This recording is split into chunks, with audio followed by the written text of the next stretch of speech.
আমাদের পুজোর hair cutting স্ট্রেটিং শুরু হয়ে গেছে। আমাদের এখন কম্বো অফার চলছে। তোমরা যদি এই কম্বো অফারটা নিতে চাইছো তোমরা সাজুগুজু স্কিন কেয়ারে আসবে। এই দেখো, বাস একটা ফটো দেখো কেমন লাগছে মামা, তোমার কাটিংটা কেমন লাগছে? বাবা মাসি ফোন করেছিল, তুমি বলো এর মা শেড কাটছে, ছাড়া কাটিং, একটু পরে ঠিক আছে? ওটা ফোন করবে, শেড ছাড়া ঠিক কাটিং আছে? বেবিদের, আমি বেবি বলো বাচ্চা বলো শেড আর এডিটও করি না, আমি পরে ফোন করবে, শুধু তোমাকে কাটিং একটু করে পরে ছেড়ে কথা দেই, বলতে হবে, ঠিক আছে? মানে এডিট করে ছাড়ি না আমি। উঠে পড়ো। কেমন লাগছে তুমি, তোমার কেমন লাগছে মেয়ের কাটিং? দারুণ হয়েছে, খুব দারুণ।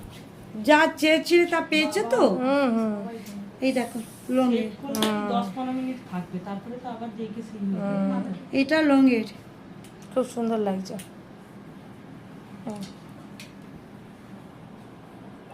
এক